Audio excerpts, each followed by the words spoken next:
Acara plenary session ini akan dipandu oleh moderator yang terhormat Dr. Asra Al-Fauzi, SEMM, Spesialis Bedah Saraf Konsultan. Sebelumnya, saya akan membacakan CV singkat dari moderator terlebih dahulu. Dr. Asra Al-Fauzi lahir di Yogyakarta 1 Oktober 1970. Beliau menempuh pendidikan dokter di Universitas Udayana, Bali, kemudian melanjutkan pendidikan dokter spesialis bedah saraf dan dokter of filosofi di Universitas Airlangga, Surabaya.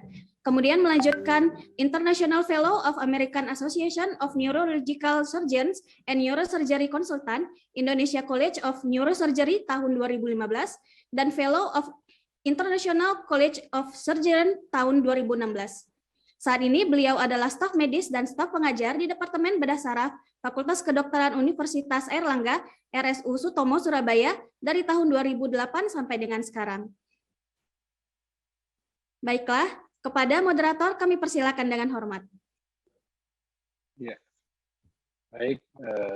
Terima kasih Dr. Siva atas brief introduction-nya. Baiklah, Assalamualaikum warahmatullahi wabarakatuh. Selamat siang, salam sejahtera untuk kita semua. Dan sesuai yang sudah disampaikan oleh Dr. Siva tadi, saat ini kita menginjak ke acara yang cukup penting, ya, yaitu plenary session yang sebenarnya bersinergi dengan apa yang disampaikan dan dibawakan oleh Ketua Persepsi Dr. Joni Wahyu Hadi. Dan alhamdulillah kita kali ini bisa akan mendengarkan pemaparan dari expert tokoh bedah saraf di Indonesia yang senior kami, ya, yang sangat berpengalaman sekali, sehingga banyak-banyak mungkin bukan ke arah klinis tapi arah filosofis, ya, tentang pelayanan bedah saraf, tentang pendidikan dan lain-lain. Kebetulan ada dua pembicara yang hadir pada kesempatan kali ini. Yang pertama adalah beliau senior kami, guru kami, Profesor Dr. Andi Asadul Islam, spesialis bedah saraf konsultan. Mungkin CV-nya Mbak Siva bisa ditampilkan, ya. Ya, baik, Profesor Andi Asadul Islam, S1, menempuh kedokteran S1 di Universitas Hasanuddin, lulus tahun 1982. Kemudian spesialis bedah saraf di Universitas Airlangga, lulus tahun 1990. Kemudian S3 atau doktor di bidang ilmu kedokteran dari Universitas Hasanuddin tahun 2006. Saat ini beliau adalah guru besar ilmu kedokteran di bidang bedah saraf di Universitas Hasanuddin, masih aktif sampai sekarang. Dan pengalaman kerjanya cukup fantastis. Beliau mulai dari wakil dekan 3 di Unhas, kemudian ketua departemen ilmu bedah FK Unhas, kemudian direktur pelayanan medik rumah sakit Universitas Hasanuddin tahun 2006 sampai 2010, kemudian sempat menjadi dekan di FK Unhas tahun 2014 sampai 2018, dan sampai saat ini beliau aktif sebagai ketua program studi Prodi Bedah Saraf di FK Unhas sampai sekarang. Dan di Persepsi beliau adalah Ketua Dewan Guru Besar Perhimpunan Spesialis Bedah Saraf Indonesia. Baik, untuk mempersingkat waktu, beliau pada sesi pertama ini akan memberikan materi overview perkembangan layanan bedah saraf di Indonesia. Dan ini sangat penting diketahui oleh seluruh jajaran kesehatan di Indonesia, dokter umum sampai dokter spesialis yang mungkin berinteraksi dengan bedah saraf, sehingga bisa mendapatkan suatu overview yang cukup luas dan mendalam. Berikut Profesor Andi Asadul Islam, monggo silakan, waktunya sekitar 20 sampai 30 menit kita berikan. Terima kasih Pak Moderator, Dr. Asra Al-Fauzi, terima kasih panitia dan teman sejawat sekalian. Assalamualaikum warahmatullahi wabarakatuh. Selamat siang. Izin untuk share screen.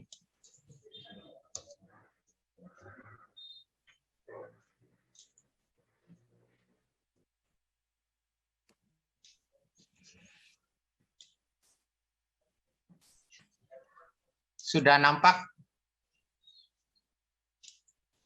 Oke, sudah Prof. Tinggal dibesarkan Prof. Ya. Begini. Oh, ya, sudah. Ya Prof. Baik. Prof. Nah, saya akan mulai singkat saja. Insya Allah mudah-mudahan kita bisa selesai dengan tepat waktu. Overview perkembangan pelayanan bedah saraf di Indonesia. Ya. Nah, ini adalah kedatangan dokter bedah pertama di Indonesia tahun 1889. Jadi awalnya yang pertama hadir di Indonesia adalah seorang dokter bedah dari Belanda bernama C.H. Strauss tahun 1889. Jadi sebenarnya perkembangan ilmu bedah di Indonesia sudah cukup lama. Nah, lalu bedah sarafnya sendiri, Palang Merah Belanda menugaskan ahli bedah saraf Belanda secara bergiliran setiap 6 bulan dan secara sukarela, yaitu ini Dr. Handreits dari Amsterdam, ya. Kemudian De Groot, lalu terakhir dari Spanyol, Dr. P. Albert. Inilah pendahulu-pendahulu kita dalam bidang ilmu bedah saraf. Saya sebelum membuat slide ini, saya jadi nyari, dan inilah temukan. Jadi saya rasa teman-teman bedah saraf, terutama yang junior, mungkin belum pernah melihat ini. Mudah-mudahan ini menjadi satu nilai sendiri. Ini C.H. Lenschuk.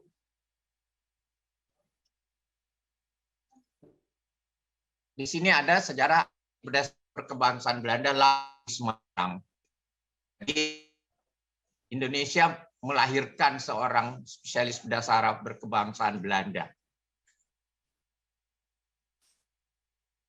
Tahun 1946, Rumah Sakit Princess Margaret resmi dibuka di mungkin sekarang yang menjadi klinik Raden Saleh ya, tahun 1946. Lalu 1948 ini tujuan awalnya membantu para korban Perang Dunia. Dan 1948 inilah dikembangkannya The Neurosurgical Clinic di Princess Margaret Hospital dan dibiayai oleh Palang Merah Belanda.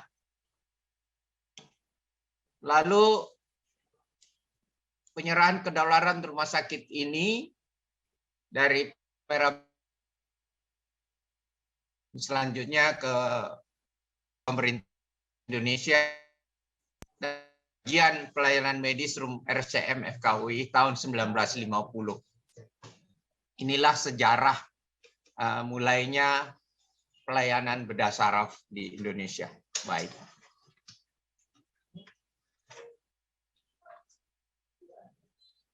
Nah, Sekolah Kedokteran Zaman Kolonial Belanda ini Stovia kita kenal 1851.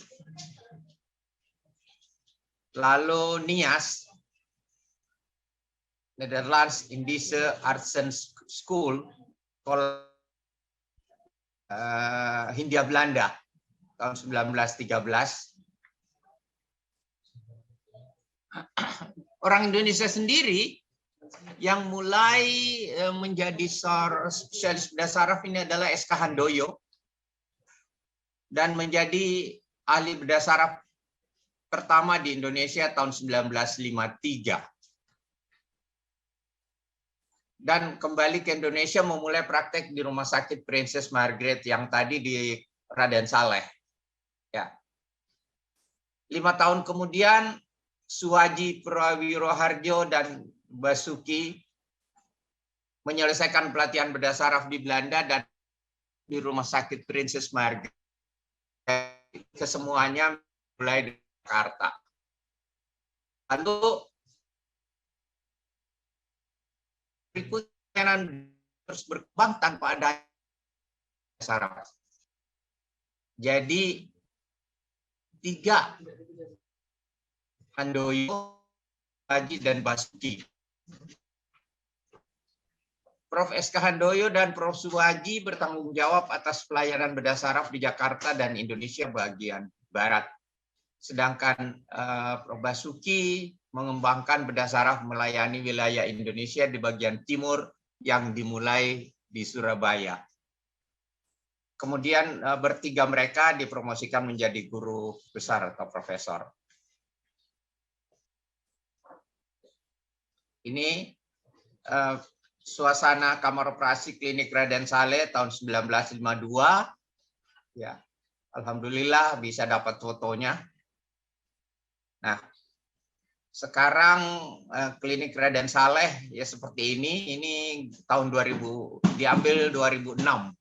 Saya tidak tahu yang terakhir fotonya, barangkali kalau ada teman sejawat yang punya foto klinik Raden Saleh yang terakhir, mungkin bisa ditambahkan di dalam sejarah slide ini. Atau slide sejarah ini. Ini yang tadi Prof. Lensho, SK Handoyo, lalu Suwaji, dan Prof. Basuki. Angkatan kedua 1958, angkatan pertama 1953.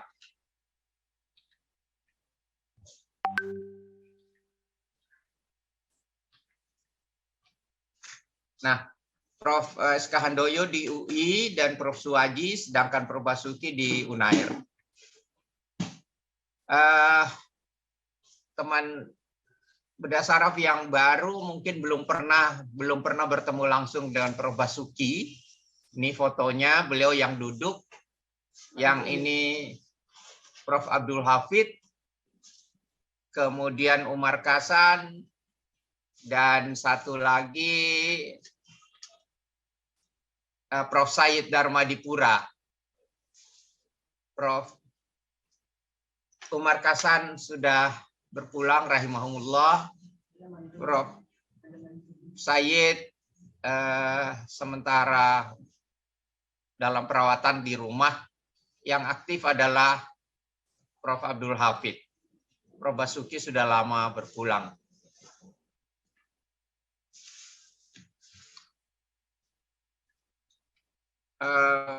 Saat wisuda bersama para dosen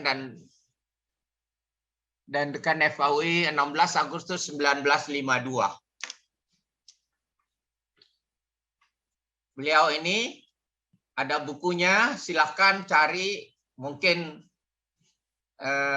di Unair bisa kita dapatkan. Ini perjalanan dokter bedah 3 zaman.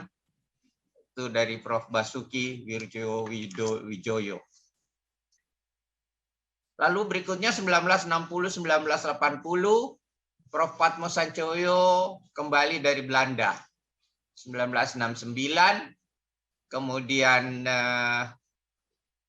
Prof. Iskarno 1971 dari Jerman Barat.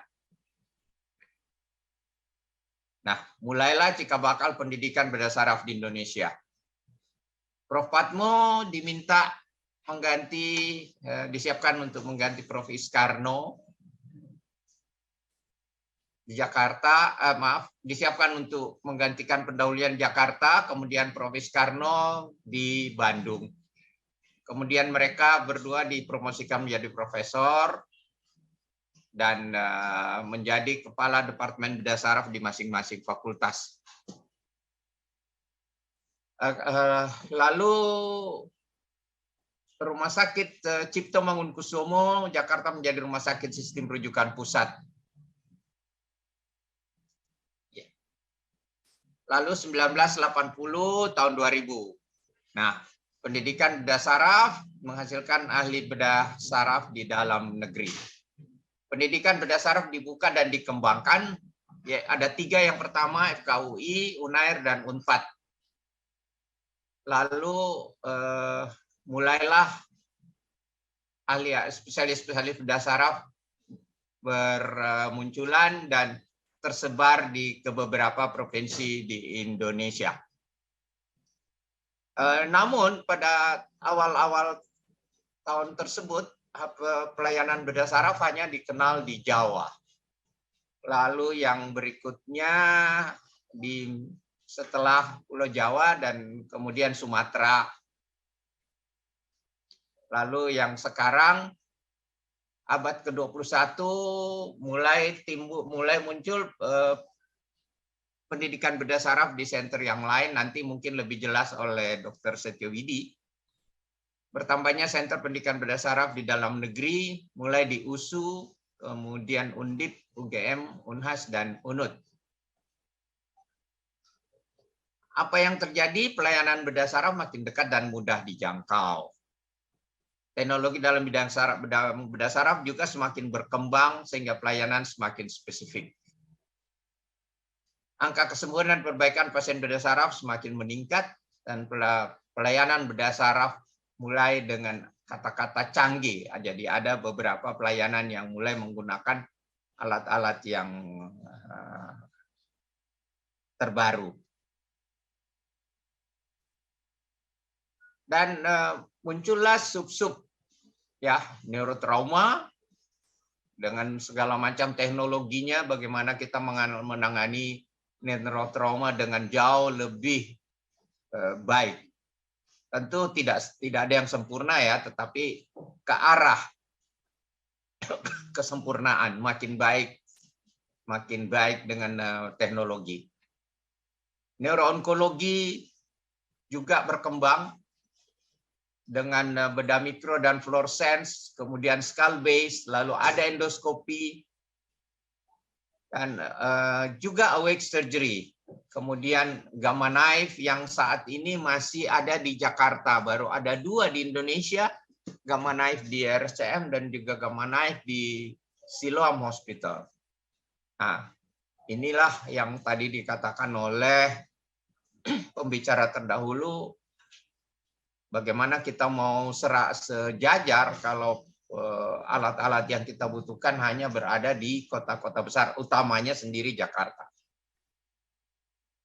Neurovaskuler sudah sangat berkembang mulai dari aneurisma yang pada saat saya sekolah tahun 85 dan sampai dengan 90 itu kita hanya bisa mengerjakan clipping. Coiling pada waktu itu masih sangat jarang. Ya. Namun sekarang sudah ada perkembangan dengan menggunakan teknologi yang baru, kita bisa melakukan endovaskular. Neuropediatrik juga berkembang dengan pemisahan bayi kraniofagus oleh Prof. Patmo. Terima kasih Prof. Patmo atas jasa-jasanya. 2 orang ini, siapa namanya? Yuliana Yuliani sudah menjadi seorang sarjana juga. Dan, alhamdulillah hidup sehat, dipisahkan oleh Prof. Patmo.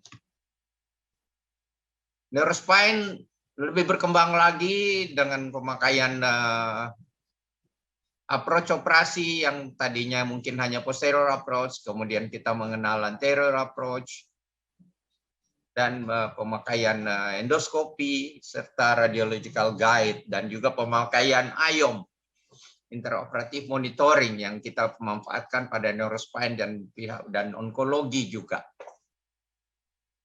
Neurofungsional ini sangat berkembang di 2 ya, epilepsy surgery berkembang terutama awalnya di Semarang, kemudian DBS juga berkembang di Surabaya.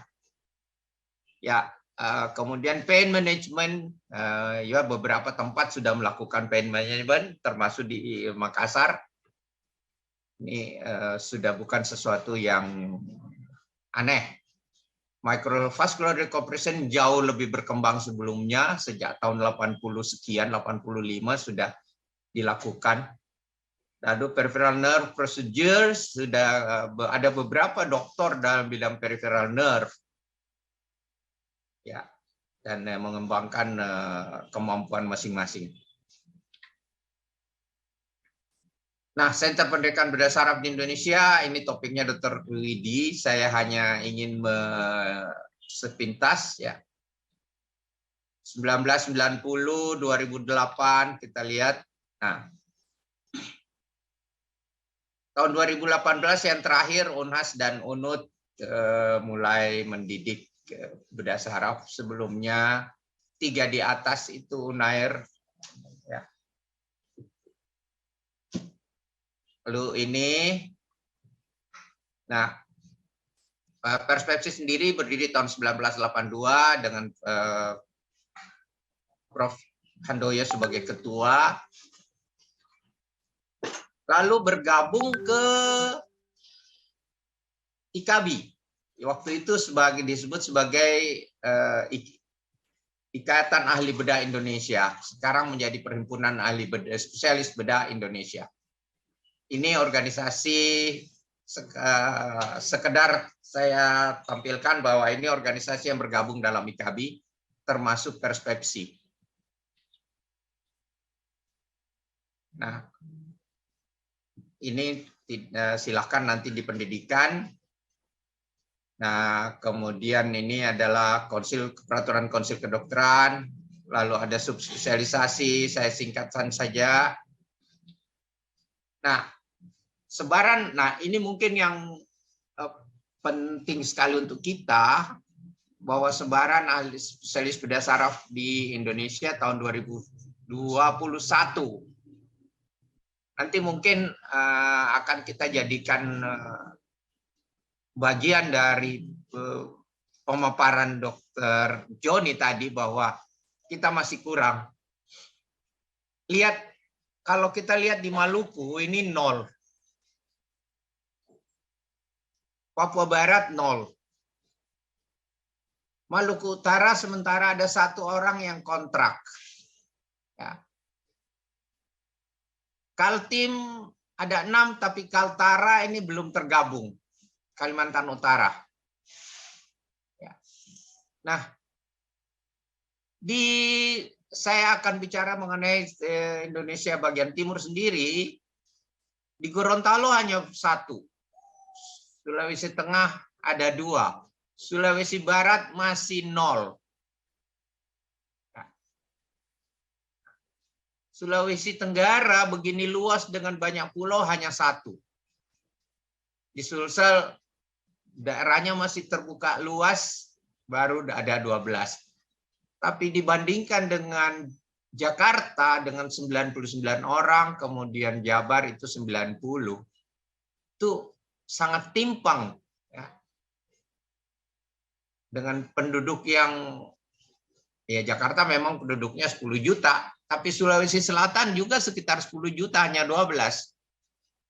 Jakarta 99. Jadi, nah disinilah nampak bahwa sebaran spesialis bedah saraf di Indonesia masih sangat timpang.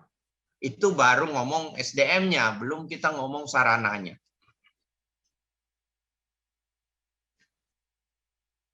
Ya, di Indonesia Timur ini kembali ya. Maluku kosong. Nah, saya sendiri kembali ke Makassar tahun 1990 sebagai seorang spesialis bedah saraf yang relatif belum tua lah, waktu itu usia saya 34. Ya. Dan saya melayani hampir seluruh Indonesia Timur. Dan diminta operasi sampai Maluku dan Papua.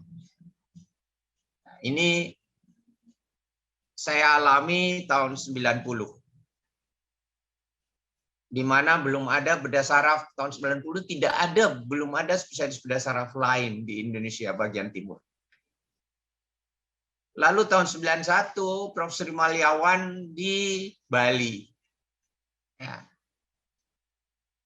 Juga mengambil alih khusus untuk Bali Nusa. Bali dan Nusa Tenggara Barat dan Nusa Tenggara Timur.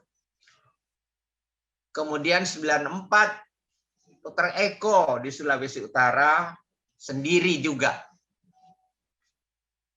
Kemudian 97 Dr. Ari Ibrahim di Samarinda.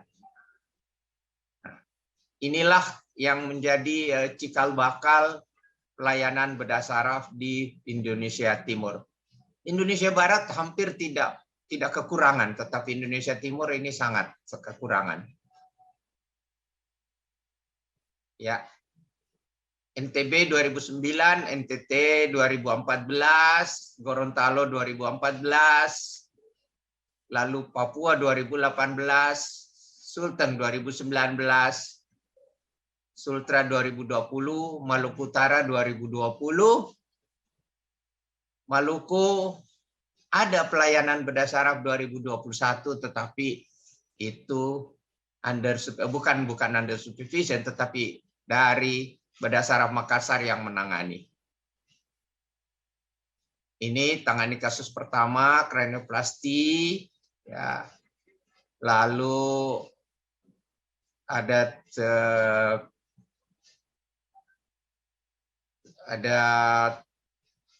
operasi pemasangan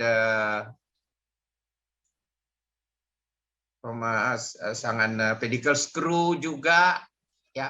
Dan Rumah Sakit Lemena yang merupakan rumah sakit vertikal di Maluku, di Ambon, itu sarananya cukup bagus. Ada mikroskop, kemudian ada siam di kamar operasi, ada 2 dengan yang bagus. Juga ada KUSA. Jadi seharusnya semua pihak, Perspeksi, Kolegium, dan juga kami sebagai Center Bedah Saraf harusnya memikirkan bagaimana pelayanan bedah saraf di provinsi ini yang cukup besar dengan sarana yang memadai tetapi tidak ada dokternya. Ini craniotomy removal tumor yang kami lakukan, jadi pertama kali dilakukan di Ambon. Spinal surgery kami melakukan pedicle screwing. Ya, saya kira itu. Nah, sekali lagi, memang saya tidak menyangkal bahwa Indonesia Timur memang tertinggal dari belahan Barat. Tapi anyway, insya Allah kami akan berusaha terus sehingga pelayanan bedah saraf di Indonesia, terutama Indonesia Timur yang masih sangat kurang, itu bisa berlangsung dengan baik. Terima kasih. Saya kembalikan ke moderator. Sekian, Assalamualaikum warahmatullahi wabarakatuh.